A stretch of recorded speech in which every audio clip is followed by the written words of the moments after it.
नमस्कार दोस्तों, कैसे हैं आप लोग। यूपीपीसीएस मेंस 2021 के बारे में एक स्ट्रेटेजी और उसके बाद में आंसर राइटिंग प्रोग्राम के बारे में एक डिस्कशन। इस कार्यक्रम का नाम जीत है। अगर आपको फाइनली सिलेक्शन पाना है तो आपको जीतना होता है मेंस में।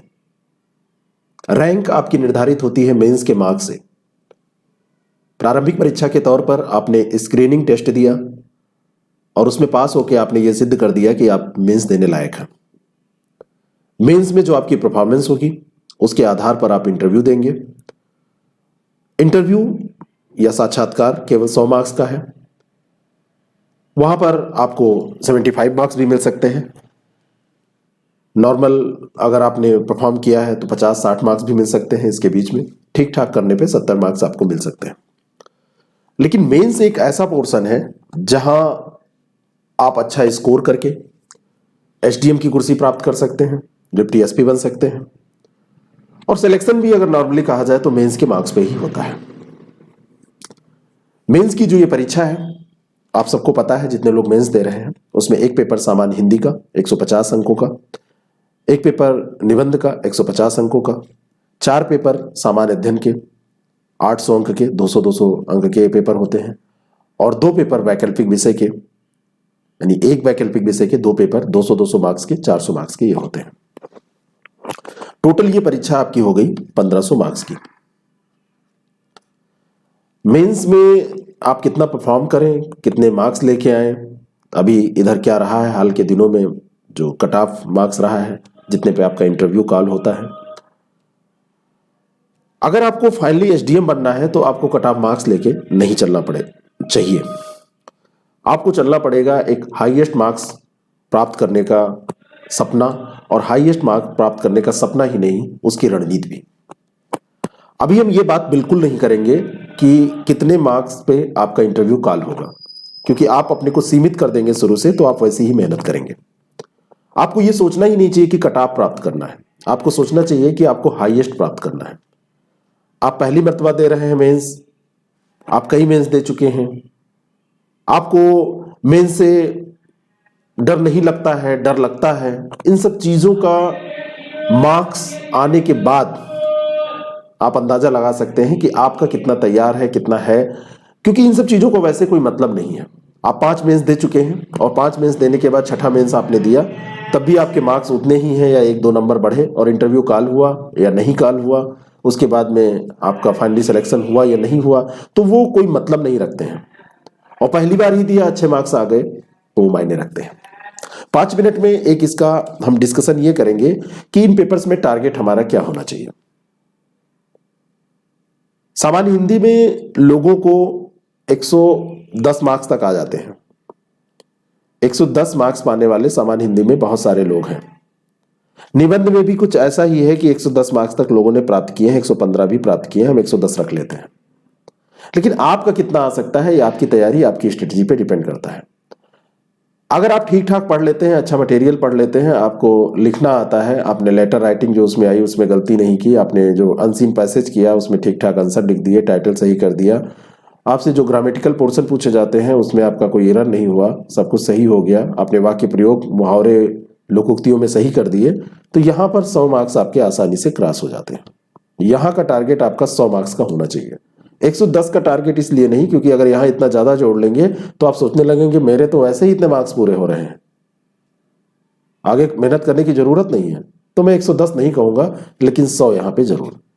निबंध की जहां तक स्थिति है, निबंध में 3 निबंध आपसे पूछे जाते हैं। हर एक निबंध 50 मार्क्स का होता है, 50 अंक का होता है, और इसमें अगर आप ठीक ठाक परफॉर्म कर देते हैं तो आपको 35 से 38 नंबर इसमें एक निबंध में मिल जाते हैं। मान लीजिए कि 35 मिले तो आपका 105 मार्क्स हो गया। इसी में किसी में आपको अगर 25 आ गए, किसी में आपको 30 आए और किसी में 35 आए, तो इस तरीके से आपके मार्क्स कम भी हो सकते हैं, बिल्कुल कम हो जाएंगे, 90 पे आप रुक गए। एवरेज अगर आपने सारे निबंध कर दिए हैं और 33 मार्क्स 35 मार्क्स आ गए, तो यहां पर भी आप 105 ये आ रहा है। अगर आपने कोई बहुत अच्छा फैक्ट डाल दिया, बहुत अच्छे से निबंध लिख दिया, फैक्ट का मतलब यहाँ पर यह है कि जो आपने निबंध में लिखा उसको समझाने के लिए अच्छे से समझा दिया, सब कुछ कर दिया, तो आपको 40 मार्क्स भी मिल जाएंगे। अगर 40 मिल गए एक में 30 मिले और एक में भी आपको 35 मिल गए तो आपका मार्क्स 105 हो गया। कहने का मतलब पूरा जोड़ के 105 ही आ रहा है, लेकिन यहां पर भी हम जो टारगेट रख के चल सकते हैं वो 100 का चल सकते हैं। अगर निबंध और सामान्य हिंदी के पेपर में आप दोनों में मिला के 200 पहुंच गए, हो सकता है एक में 102 मिले, एक में 97 मिले, एक में 105 मिल जाए, एक में आपको 98 मिल जाए, जो भी है, अगर 200 आपने टच कर दिया, 200 क्रॉस कर गए तो ये अच्छे मार्क्स माने जाएंगे। बात आती है सामान्य अध्ययन की। सामान्य अध्ययन की अगर हम बात करें तो इसके मार्क्स में बहुत ज्यादा अंतर देखने को मिलता है। किसी को जैसे 4 पेपरों में सामान्य अध्ययन का पेपर बटा हुआ है, पेपर 1, पेपर 2, पेपर 3 और पेपर 4।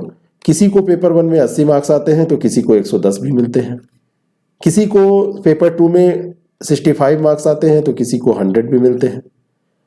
किसी को पेपर 3 में हो सकता है 80 मार्क्स आए तो किसी को हो सकता है कि 110 आ गए। पेपर 4 की स्थिति तो और ज़्यादा डायनेमिक हो जाती है। कभी कभी लगता है किसी को 65 मिल रहे हैं तो दूसरे को 105 कैसे मिल रहे हैं, 125, 120 कैसे मिल रहे हैं। मीडियम सब छोड़ दीजिए, आप कंटेंट पे विश्वास कीजिए। हिंदी मीडियम, इंग्लिश मीडियम, बहुत ज़्यादा अंतर आ रहा है, लेकिन आप सब छोड़ दीजिए, आप कंटेंट पे विश्वास करिए। फिर देखिए कि मार्क्स आपके कैसे बढ़ते हैं, कैसे क्या इसमें इजाफा होता है और कैसे आप सेलेक्ट होते हैं। यहां पर भी अगर हमको एवरेज की बात की जाए कितना लेके चलना चाहिए, तो चारों पेपरों का एवरेज आप निकालेंगे तो 90 क्वेश्चन का, क्वेश्चन में बोल गया, अंक का अगर आप एवरेज रखते हैं तो ये 800 में 360 होता है, जो कि 50% से भी कम है। लेकिन टारगेट ये थोड़ा सा कम है। अगर बिल्कुल आपको सिक्योर होना है कि आपको एसडीएम ही बनना है तो यहां पर भी आपको हर पेपर में मान के चलिए कि 100 का टारगेट रखना ही चाहिए, 50% स्कोर का। तो 400 यहां पे कम से कम टारगेट आपका होना चाहिए। हिंदी, इंग्लिश, कोई मीडियम कुछ भी हो आपका, लेकिन ये टारगेट लेके चलिए। अंतर कहां क्रिएट होता है? अंतर क्रिएट होता है वैकल्पिक विषय में। जो सबसे बड़ा डिफरेंस यहां पर क्रिएट हो जाता है, और वो इसलिए क्योंकि यहां मानविकी और विज्ञान दोनों विषयों के जो मार्क्स पाने की एक स्थिति है वो अलग होती है। अगर हिंदी साहित्य जैसा आपका विषय है, इतिहास जैसा आपका विषय है, समाजशास्त्र आपका विषय है, तो आप कुछ भी उसमें कर डालें, आपको पूर्णांक तो मिल नहीं सकता है, कितना भी आप लिख डालें। 2 पेपर 200-200 मार्क्स के हैं, और 2 पेपर 200-200 मार्क्स के होने के बावजूद आप यहां पर अगर ये सोच लें कि 400 मिल जाएगा आपको इतिहास में, 200-200 दोनों में, तो ये नहीं मिल सकता। लेकिन यही चीज अगर मैथ और फिजिक्स और केमिस्ट्री वाले सोचे तो इस टारगेट को अचीव कर सकते हैं, 370-360 भी प्राप्त कर सकते हैं। इसीलिए स्केलिंग रखी गई। लेकिन स्केलिंग में होता क्या है, कभी कभी कोई सब्जेक्ट आपको लगता है कि बहुत बढ़ गया। स्केलिंग का मतलब यह होता है कि मान लीजिए कि आपका नंबर आया 220 और आपको स्केल, अब आजकल तो रॉ मार्क्स दिखाए भी नहीं जा रहे हैं, सीधे स्केल मार्क्स दिखाए जा रहे हैं। पहले रॉ मार्क्स ये दिखाया जाता है कि 220 मिला और ये बढ़ के हो गया 235 या घट के हो गया 180। आजकल तो डायरेक्ट यही दिखा दिया जा रहा है। स्टूडेंट्स ने इसका विरोध भी किया है, देखिए आगे की मार्कशीट कैसी आती हैं। लेकिन यहाँ पे अगर आपके 250-60 से नंबर कम आते हैं तो आप एसडीएम नहीं बन सकते हैं। एसडीएम बनने के लिए 260 से ऊपर चाहिए, 270 और पेपर्स में भी हो और यहाँ पे भी हो। यहाँ पे मानविकी विषय थोड़ा सा पीछे हो जाते हैं, लेकिन आंसर राइटिंग अगर की जाए, अच्छे से उनमें पढ़ाई की जाए, तो मैं ये नहीं कह रहा हूं कि इतिहास में मैथ्स के बराबर आ जाएंगे, फिजिक्स और केमिस्ट्री के बराबर आ जाएंगे, इंजीनियरिंग बैकग्राउंड के किसी सब्जेक्ट के बराबर आ जाएंगे, लेकिन इतना जरूर है कि सेलेक्ट और अच्छे पोस्ट पे सेलेक्ट होने भर के जरूर आ जाएंगे। इस लिहाज से यहां पर आपका जो मार्क्स है वो कितना होना चाहिए, तो मैं कहता हूं कि 260-70 का टारगेट हर सब्जेक्ट में, आपको कोई भी सब्जेक्ट आपका हो, लेके चलना चाहिए। कि दोनों पेपर्स में, यानी कि एक पेपर में 130-35 का टारगेट और दूसरे पेपर में भी 130-35 का टारगेट आपको लेके चलना चाहिए। यानी 260 से 270 मार्क्स यहाँ पर अगर आपके आ जाते हैं तो आप अच्छी फाइट करने की स्थिति में आ जाएंगे। एक बार अगर हम इस पूरे उसको देखें तो इसमें हिंदी, जो सामान्य हिंदी है, हिंदी में 100 का टारगेट, ये टारगेट की हम बात कर रहे हैं कि जो टारगेट हम अचीव कर सकते हैं आसानी से। बाकी रखने का आप कुछ भी रख लीजिए कि हिंदी में तो हमको 120 आ जाएंगे, मिल सकते हैं आपको 105 110 भी लोग पाते हैं, 112 15 नंबर तक पाते हैं, लेकिन टारगेट ऐसा होना चाहिए जो अचीव करने लायक हो और जिस पे आप यकीन कर सकें। आपके सपने भी वही होने चाहिए जिस पे आप यकीन कर सकें। यहाँ पे भी एसए में भी टारगेट 100 रखिए। जीएस के जो 4 पेपर हैं, इन चारों पेपर में मिला के आप 400 का टारगेट रखिए। और जो ऑप्शनल पेपर आपका है, जो सब्जेक्ट आपका है, उस सब्जेक्ट में भी आप 260 270 का ये यहाँ पे लेके चलिए।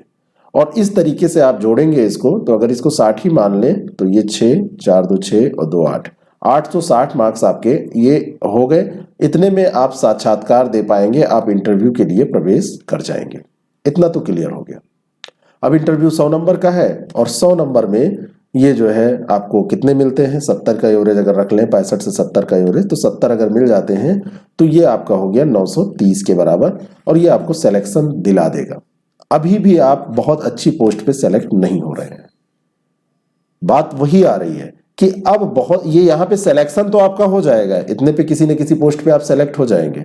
बाकी डिपेंड करता है कि उस साल का पेपर कैसा आया है, मार्किंग कैसे हुई है, बहुत सारी चीजें हैं, कैसा बच्चों ने परफॉर्म किया है वो सब। लेकिन इतने पे केवल महज सिलेक्शन हो रहा है।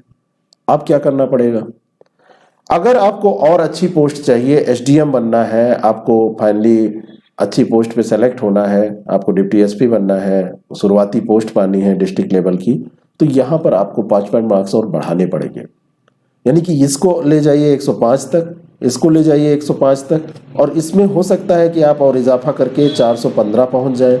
हो सकता है सब्जेक्ट अगर आपका साइंस बैकग्राउंड का है तो वहां तो आप 350 भी पहुंच जाएंगे, 340 45 नंबर तक लोगों को मिला है। लेकिन दिक्कत आती है मानविकी बैकग्राउंड के सब्जेक्ट, खास करके हिंदी मीडियम में, तो यहाँ पे बढ़ाना मुश्किल हो जाता है और उसमें बहुत कुछ कर भी आप नहीं सकते हैं।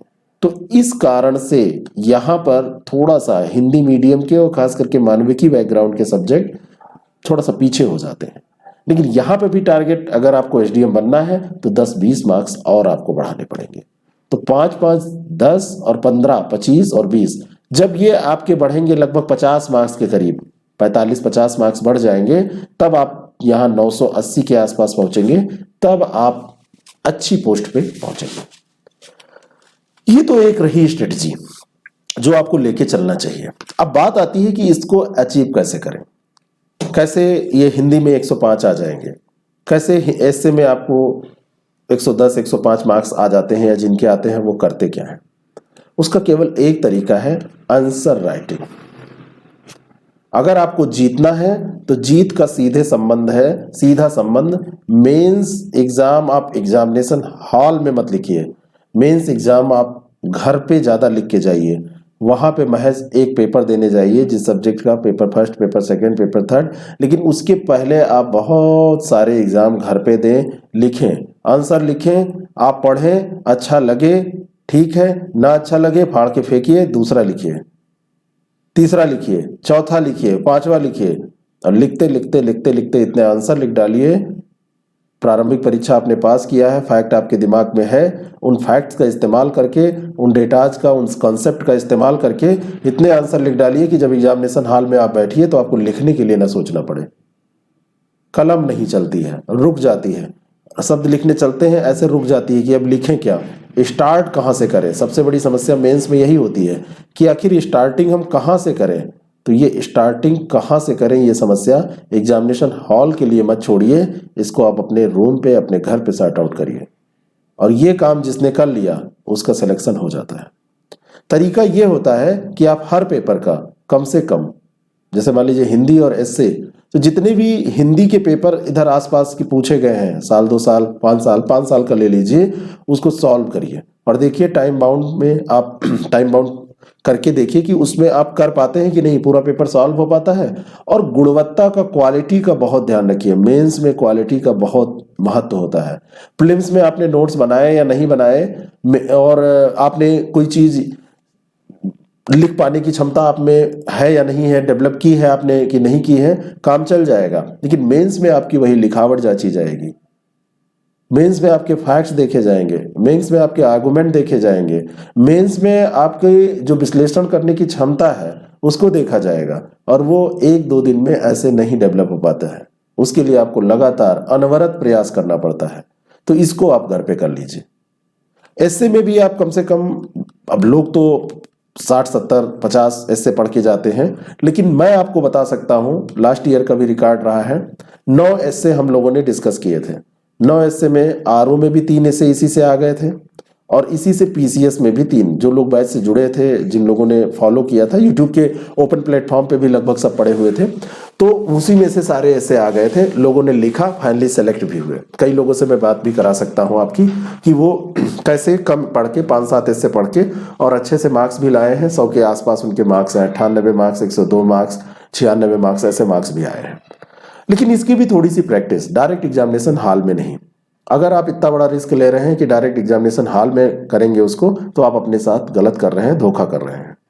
अब बात आती है कि जीएस में क्या किया जाए। जीएस के पेपर हैं 4, पहला, दूसरा, तीसरा, चौथा, और इन चारों पेपर की अगर बात की जाए तो चारों पेपर को अगर आप सिलेबस वाइज देखेंगे तो ये बहुत वास्ट सिलेबस है, बहुत बड़ा सिलेबस है। उसको कवर कर पाना, उन चीजों को कवर कर पाना बहुत ही मुश्किल होता है। मुश्किल इस लिहाज से होता है क्योंकि इसमें पहला पेपर इतिहास, भूगोल, समाज, तो उसमें तो लगभग स्टैटिक चीजें हैं, कुछ चीजें करंट की आएंगी। लेकिन दूसरा और तीसरा पेपर ये फुली क्या है, डायनेमिक है। यहां पर आपको पूरा करंट अफेयर पे डिपेंड रहना पड़ेगा। फोर्थ पेपर की स्थिति यह है कि इसमें आपको 2 पोर्शन में इसको आप बांट सकते हैं। एक तो इसमें जो सिद्धांत, थ्योरी आपसे पूछी जाती है, और दूसरा यहां पर आपसे केस स्टडी पूछी जाती है। केस स्टडी की अगर आपने प्रैक्टिस नहीं की है तो केस स्टडी वहां जो आप करके आएंगे उसमें कमी रह जाएगी। थ्योरी और केस स्टडी दोनों मिला के पेपर है, तो थ्योरी में केस स्टडी का योगदान है उदाहरण देने में, और केस स्टडी में थ्योरी का योगदान है क्योंकि इसी के आधार पर आप लिखेंगे। कुछ सिद्धांत होंगे, कुछ नियम होंगे, उसके आधार पर आप लिखेंगे। तो डायनेमिक और स्टैटिक दोनों पोर्शन मिला के जीएस का जो पूरा आपका सिलेबस है वो बहुत बहुत ज्यादा बृहद हो जाता है। सिलेबस, आप सिलेबस ही पढ़ने चलेंगे तो आप 1 हफ्ते पढ़ेंगे तब जाके उसका पूरा एनालिसिस कर पाएंगे। उपाय क्या है? उपाय क्या है? जीएस में हम क्या करें कि हम कवर कर ले जाएं? तो जीएस का सबसे सटीक एक फंडा होता है, पेपर उठाइए। पेपर फर्स्ट आपने उठाया, पेपर सेकंड उठाया, पेपर थर्ड उठाया, और पेपर 4। इन सभी पेपर्स का पेपर फर्स्ट आप उठाया तो इसमें आप आंसर राइटिंग कर डालिए, फ्रेमिंग कर डालिए। ऐसे क्वेश्चन जो आने वाले हैं, ऐसे क्वेश्चन यहाँ पे पेपर सेकंड और थर्ड में तो आपको करंट से लेने पड़ेंगे। यहाँ के इशू जो होते हैं, यहाँ के जो मुद्दे होते हैं वो करंट से रिलेटेड होते हैं। लेकिन पेपर फर्स्ट और पेपर फोर्थ स्टैटिक टाइप का है। यहाँ का करंट, चौथे पेपर में भी करंट का प्रभाव पड़ सकता है। कोई घटना घटी है तो उसको केस स्टडी में पूछा जा सकता है, कोई घटना घटी है तो उससे रिलेटेड थ्योरी, सिद्धांत पूछा जा सकता है। लेकिन सेकंड और थर्ड पेपर पूर्णतः डायनेमिक है। यहां पर अगर आप आएंगे तो यहां आपको करंट से ही मैटर छांटना पड़ेगा। अगर यहां पर कोई, मान लीजिए कि चर्चा में कुछ रहा है, मान लीजिए कि अभी सीडीएस जो चीफ ऑफ डिफेंस स्टाफ, तो अब उनकी मृत्यु हुई, बहुत दुखद घटना है। लेकिन इसको रिलेट करके जब आपसे पेपर में पूछा जाएगा तो उससे संबंधित जो प्रावधान है, साइस्टेक से भी रिलेट किया जाएगा, तो थोड़ा सा आपको कॉन्स्टिट्यूशन की तरफ भी जाना पड़ेगा, थोड़ा सा आपको उसके इकोनॉमिक बैकग्राउंड की तरफ भी जाना पड़ेगा। मान लीजिए कोई प्रोग्राम है, कोई प्रोग्राम लॉन्च हुआ है, तो प्रोग्राम को चलाने के लिए सबसे पहला तो मोटिव क्या है, संविधान में कौन सा लक्ष्य है जिसको प्राप्त करने के लिए प्रोग्राम चलाया जा रहा है। और दूसरी चीज ये है कि उसके लिए पैसे चाहिए, तो उसका आर्थिक पहलू भी आपको देखना पड़ेगा। पैसे चाहिए तो पैसे आएंगे कहां से?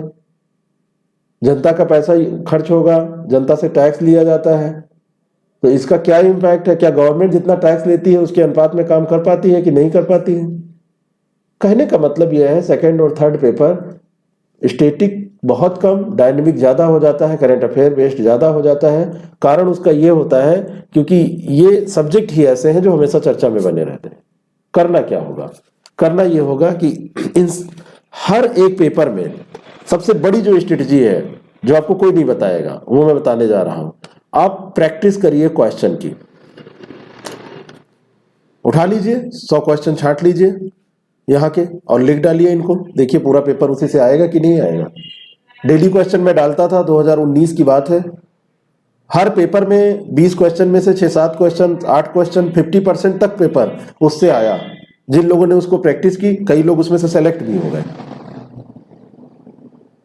प्रैक्टिस करनी है, क्वेश्चन बस अच्छे होने चाहिए। अब ये क्वेश्चन आप सेलेक्ट करें, हम सेलेक्ट करें, कोई तीसरा सेलेक्ट करे, उससे नहीं मतलब है, लेकिन ये क्वेश्चन ऐसे होने चाहिए जो आने वाले हों।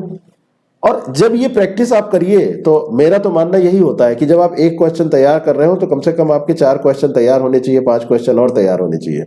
क्योंकि हो सकता है कि राजा राम मोहन राय का जीवन परिचय आप पढ़ रहे हैं तो इसका सामाजिक आर्थिक जो सामाजिक धार्मिक सुधार आंदोलन है तो उसमें क्या प्रभाव है, उसको साथ में आपको पढ़ना पड़ेगा।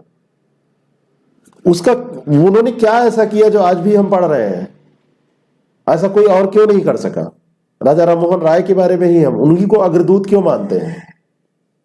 बात समझ में आ रही है। द्वितीय विश्व युद्ध हम प्रथम विश्व युद्ध बार बार क्यों पढ़ते हैं, और अगर पढ़ते हैं तो उसके पीछे का लॉजिक क्या है, उसका क्या प्रभाव है, क्या प्रभाव पड़ा था जो आज भी हम पढ़ रहे हैं। तो एक क्वेश्चन के साथ कई क्वेश्चनों की फ्रेमिंग आप साथ में करिए। रूम पे जब आप लिखिए तो आप थोड़ा सा इंफॉर्मेटिव होके आंसर को लिखिए। यहाँ पे आप हेल्प लीजिए, गूगल का हेल्प लीजिए, बुक्स का हेल्प लीजिए। यहाँ पे आप बिल्कुल सटीक आंसर लिखेंगे कि 200 शब्द में लिखना है, 180 में खत्म कर दिया तो ठीक है, वो आंसर राइटिंग स्किल के लिए ठीक हो सकता है, आपकी प्रैक्टिस हो सकती है, आपकी स्पीड बढ़ सकती है। लेकिन अगर आप इस लिहाज से उसको कर रहे हैं कि बस इतना करके हम पास हो जाएंगे तो थोड़ा सा उसमें कमी रह जा रही है। क्योंकि एक क्वेश्चन तैयार कर रहे हैं, हो सकता है डायरेक्ट वही क्वेश्चन आपसे ना पूछा जाए, और हो सकता नहीं है सॉरी 90% उम्मीद है कि वो 99% कि वो क्वेश्चन डायरेक्ट आपको नहीं मिलेगा। हाँ, वो टॉपिक जरूर मिल सकता है। तो रट के नहीं जाना है, समझ के जाना है। समझो, सबसे बड़ी बात है समझना। और जब आप समझ जाते हैं तो आप दूसरों को भी पढ़ा देते हैं, और जब आप रट के जाते हैं तो खुद का ही रटा हुआ खुद को याद नहीं आता है। तो समझना सबसे ज्यादा जरूरी है। प्रैक्टिस कर लीजिए, हर एक पेपर का उठा के 100 क्वेश्चन का प्रैक्टिस फ्रेमिंग कर लीजिए, फिर देखिए मजा। मान लीजिए ये सेशन थोड़ा सा लंबा होगा, नहीं तो मैं इसी में आपको दिखाता। जैसे अब मान लीजिए कि आपने हर एक पेपर का, ये पहला पेपर, दूसरा पेपर, हर एक पेपर का आपने 100 क्वेश्चन फ्रेम कर डाला, इसका भी 100 कर डाला, इसका भी 100 कर डाला, यहाँ पे भी 100। आप एग्जाम देने जाने से पहले 400 क्वेश्चन के मालिक हैं, है ना। एक दिन में 2-2 क्वेश्चन आप लिखेंगे। और फ्रेमिंग करने में कोई जरूरी नहीं होता है कि आप वो आंसर लिखें, उसका भी तरीका होता है, मैं आपको तरीका बताऊंगा। कोई जरूरी नहीं है कि आप एक आंसर को पूरा A to Z का नी पा सब कुछ लिखें। आप इंपॉर्टेंट चीजों को उसमें नोट करिए, आप सिनॉप करिए, सिनॉप्सिस बनाइए, सिनॉप करके उसको रख लीजिए। और जब आप एग्जाम देने जा रहे हैं तो ऐसा कुछ आपके पास हो कि पेपर फर्स्ट आपका जो ये 100 क्वेश्चन का पूरा फ्रेमिंग आपने कर रखा है, उसको देखने में 2 घंटे आपको लगे। 2 घंटे में आप पलट लें उसको, पूरा हाईलाइट रखें उसमें मेन चीजें, महत्वपूर्ण चीजें। हो सकता है, ऐसा होता है। अपना यूपीएससी का अनुभव और सारे अनुभव मैं आपसे शेयर कर रहा हूं, तो वो होता है। आराम से आपने अपने खुद के नोट्स बनाए हैं तो फटाफट उसको पलट लिया और आपके दिमाग में बैठ गया। उसमें महत्वपूर्ण आर्टिकल भी लिखे हैं, उसमें महत्वपूर्ण डेटाज भी जो करंट अफेयर के हैं इंपॉर्टेंट, वो कलेक्ट हैं, और उसमें वो सारी चीज आपके सामने फ्रेम फॉर्म में है, फ्रेमिंग है उसकी, जो एग्जामिनेशन के लिए इंपॉर्टेंट है। और हर एक क्वेश्चन समेटे हुए है 4-4 क्वेश्चन को। कहने को तो ये 100 क्वेश्चन होंगे, लेकिन ये हो सकता है कि 300 से 400 क्वेश्चन की तैयारी आपकी करा दे। हर क्वेश्चन 2-3 क्वेश्चन एक्स्ट्रा लेके चलेगा। और जब आप ऐसा करके जाएंगे 400 क्वेश्चन की जगह पे, जब आप 1500 क्वेश्चन की फ्रेमिंग आपके दिमाग में बैठ के जाएगी, कहां से क्वेश्चन पूछेगा, कितना भी वास्ट सिलेबस हो।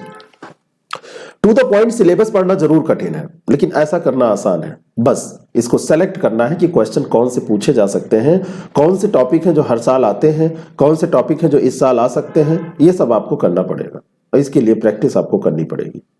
डेली आप प्रैक्टिस करिए, 8-10 प्रश्न की फ्रेमिंग करिए। मेंस देने जा रहे हैं, नौकरी दिलाएगा ये एग्जाम आपको, तो कोई छोटी बात नहीं है, आपको उसको करके जाना चाहिए। आप अगर इसमें लापरवाही करेंगे तो थोड़ा सा आप अपने को धोखा दे रहे हैं। एग्जामिनेशन हॉल में जो बहुत सारे लोग डायरेक्ट यहाँ पढ़ते रहते हैं, रात दिन बस केवल पढ़ते रहते हैं, किताबें ले आते हैं, पढ़ के खत्म करते हैं।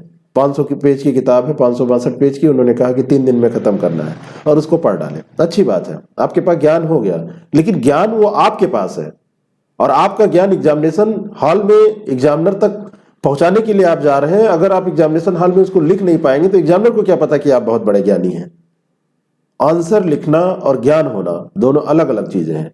कम ज्ञान होके अच्छा आंसर लिखा जा सकता है और ज्यादा ज्ञान होके भी खराब आंसर चला जाता है। और खराब आंसर इसलिए जाता है क्योंकि प्रैक्टिस नहीं होती है। तलवार आपके पास है, बंदूक आपके पास है, ब्रह्मोस मिसाइल आपको दी जाए, आपको चलाना नहीं आता है, तो आपके पास वही स्थिति हो जाती है कि आपके पास ज्ञान तो रहता है लेकिन आप उसको डिलीवर नहीं कर पाते, आप उसका उपयोग नहीं कर पाते, तो उसके लिए आपको ये करना पड़ेगा। और इस आधार पे अगर आप तैयारी करेंगे तो आसानी से आपका ये पूरा जो सिलेबस है वो क्वेश्चन के भरोसे कवर हो जाएगा।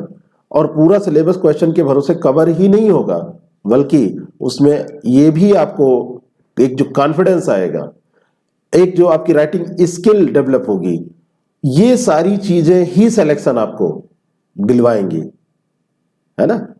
ये भी आप ध्यान रखिए कि यही सारी चीजें आपको सिलेक्शन दिलवाएंगी। बाकी पढ़ने के लिए तो बहुत कुछ है, पढ़ने के लिए तो इतनी चीजें हैं कि आप पढ़ते रहिए। पढ़ने के लिए बहुत है, मटेरियल मार्केट में कम नहीं है, इतना ज़्यादा मटेरियल है। आप किसी भी बुक की दुकान पे जाएंगे, बहुत सारे हम ही लोगों के मटेरियल मिल जाएंगे, कोचिंग्स के ढेर सारे मटेरियल, फलाना आईएएस, फलाना ये, फलानी कोचिंग, है ना। ना मैं अपने मटेरियल की बुराई कर रहा हूं, ना किसी मटेरियल की, मटेरियल में कोई कमी नहीं है, लेकिन आप कितना सीख सकते हैं ये आप जाने। और आपको सीखने का, आप कैसे अपने को सिखा सकते हैं, एक ही आधार है आपको सीखने का। अगर आपको कुछ करने का मन है तो बस एक ही आधार है कि आप पेन कॉपी उठाइए और लिखना चालू कर दीजिए आज से। मेरे पास दिन भर में 15-20 फोन आते हैं कि सर मेंस मेरा हो गया है, प्रीलिम्स मेंस देना है और अब मुझे समझ में नहीं आ रहा है कि क्या करें। तो उसका ये पूरा आंसर है कि आप यही करें। इसके लिए हम लोग क्या करेंगे, ये थोड़ा सा मैं बता दे रहा हूं आपको, आज से ही इसका एक वो मिलना चालू हो जाएगा। वो मैं आपको बताना चाहता हूं, दिखाना चाहता हूं। हम लोग एक आंसर राइटिंग प्रोग्राम चालू कर रहे हैं। ये हमारा सामान्य अध्ययन, निबंध और सामान्य हिंदी के लिए प्रोग्राम होगा और इसमें क्लास वाइज हम लोग डिस्कशन करेंगे। जैसे ये प्रश्न है, 19वीं शताब्दी में सामाजिक धार्मिक सुधारों का क्या स्वरूप था और उन सुधारों ने भारतीय राष्ट्रीय जागरण में किस प्रकार योगदान किया था। पेपर फर्स्ट का क्वेश्चन है।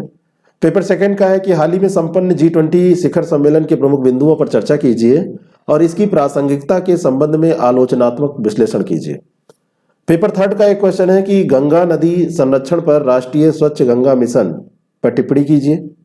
और चौथा प्रश्न जो है वो पेपर फोर्थ से है, मूल्यों व नैतिकताओं से आप क्या समझते हैं, व्यावसायिक सक्षमता के साथ नैतिक होना किस प्रकार महत्वपूर्ण है। ये 4 क्वेश्चन हमने आपको दिए। 4 क्वेश्चन आप लिखिए, चेक करिए, खुद कंटेंट मिलाइए, देखिए क्या आप कुछ दे पाए उसमें कि नहीं दे पाए, फाड़ के फेंक दीजिए, फिर से लिखिए।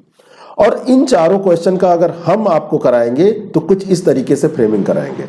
मान लीजिए कि पहला क्वेश्चन है, तो हम यहां पर जो डिस्कस करेंगे तो उसमें केवल धार्मिक सुधार आंदोलन का स्वरूप ही नहीं बताएंगे, यहां पर हम ब्रह्म समाज भी कवर कर लेंगे, यहां पर हम आर्य समाज भी कवर कर लेंगे, यहां पर हम मुस्लिम धर्म की, पारसी धर्म की जो मुख्य बातें हैं उनको भी कर लेंगे, और ये जो समस्त धार्मिक सुधार आंदोलन थे उनकी विशेषताओं को भी देख लेंगे। और अंत में आपको उसका प्रभाव, उसका विश्लेषण करके उसके प्रभाव को बताते हुए जो भी प्रश्न पूछा गया है उसका तो उत्तर देंगे ही, साथ में उन समस्त बिंदुओं को कर लेंगे जिससे कि 2-4 प्रश्न और बनेंगे, वो कवर हो जाएंगे। ऐसे ही कुछ दूसरे प्रश्न में कि G20, आखिर G20 के बारे में क्वेश्चन पूछा जा रहा है तो थोड़ी सी इंफॉर्मेशन G20 के बारे में आपको चाहिए। आप आंसर में भले नहीं लिखेंगे, 180-200 शब्द में, 250 शब्द में आप G20 के बारे में ही लिखना चालू कर देंगे तो नहीं पूरा होगा, क्योंकि पूछा जा रहा है कि यहां पर क्या है कि शिखर सम्मेलन के प्रमुख बिंदु बताइए, और आपने G20 पे ही पूरा भाषण लिख दिया तो वो काम नहीं बनेगा। लेकिन इतना जरूर है कि हो सकता है कभी G20 पे भी आपसे टिप्पणी पूछ ली जाए, हो सकता है इसकी प्रासंगिकता G20 की पूछ ली जाए, इस सम्मेलन की ही नहीं G20 की स्पेशल पूछ ली जाए। तो यहां पर थोड़ी सी बातें हम G20 की भी करेंगे। G20 का कॉन्सेप्ट भी आपका क्लियर होना चाहिए। व्हाट इज G20 ग्रुप, ये समूह है क्या, ये तो जानना चाहिए ना आपको। G20 की उत्पत्ति कहां से हुई, ये भी दिमाग में हम आपको बिठाने के लिए कहेंगे, और इसके पूर्ण सदस्य, ये सब तो बेसिक इंफॉर्मेशन है। फिर जो अभी इस समय G20 का सम्मेलन हुआ है उसके प्रमुख बिंदु, और फिर हम ये भी देखेंगे कि G20 समूह की वर्तमान में प्रासंगिकता क्या है, क्या वर्तमान में ये प्रासंगिक है या जो काम ये कर रहा है उसकी जरूरत है। गंगा नदी संरक्षण पर राष्ट्रीय स्वच्छ गंगा मिशन, इस पर अगर हम बात करें तो यहां पर भी हम वैसे ही इंट्रो में थोड़ा सा इसके बारे में तैयार करेंगे। नमामि गंगे कार्यक्रम देखेंगे, इसमें कौन कौन से मुख्य स्तंभ है, पिलर क्या है इस कार्यक्रम के, इसको देखेंगे। मूल्य और नैतिकताओं से आप क्या समझते हैं, तो दोनों की परिभाषा आपको पता होनी चाहिए। और फिर पूछा जा रहा है कि व्यावसायिक सक्षमता के साथ नैतिक होना भी किस प्रकार महत्वपूर्ण है। मान लीजिए कि आप बहुत व्यवसाय में कुशल हैं, लेकिन नैतिक रूप से आप सही नहीं हैं, तो उसी की आवश्यकता, उसी की जरूरत क्या है? क्या एक व्यवसायी को नैतिक होना भी जरूरी है? इन सारी चीजों को हम यहां पर देख के कवर करेंगे। तो हो सकता है आपसे कभी मूल्य के बारे में टिप्पणी पूछे, नैतिकता के बारे में पूछे, व्यवसायिक सक्षमता के बारे में अलग से प्रश्न बने 10 मार्क्स का, तो आप उसको भी आसानी से कर सकें, 150 शब्दों में लिख सकें। तो ये हमारी स्ट्रेटजी है। अगली जो क्लास इसकी आएगी, क्लास 1 आएगा, और उसमें इन प्रश्नों पर हम डिटेल में चर्चा करेंगे और फिर इसके प्रोग्राम के बारे में भी आपको बताया जाएगा। आप स्टार्ट करिए, हम आपके साथ हैं। और ये क्या हमारा प्रोग्राम है, ये अगले आपको मिल जाएगा इन्फॉर्मेशन। बाकी कोई क्वेरी हो, कोई भी आपको जानकारी चाहिए इसको मतलब इन सब प्रोग्राम जो हम चलाने वाले हैं या जो चल रहे हैं हमारे, उनके बारे में, तो ये हमारा व्हाट्सएप नंबर है 6307281212। इस पर कांटेक्ट करके, व्हाट्सएप करके आप जानकारी ले सकते हैं। इसके लिए आपको अगर व्हाट्सएप करना है तो यूपीपीसीएस मेंस 2021 लिख के भेज सकते हैं। Thank you so much. एक सेशन अभी होगा इसका, उसमें हम इसके बारे में डिस्कशन करेंगे, उसको जरूर देखिएगा। और अगर ये स्ट्रेटजी आपको अच्छी लगी तो लोगों तक आप पहुंचा सकते हैं। नए हैं तो चैनल से जुड़ सकते हैं। Thank you.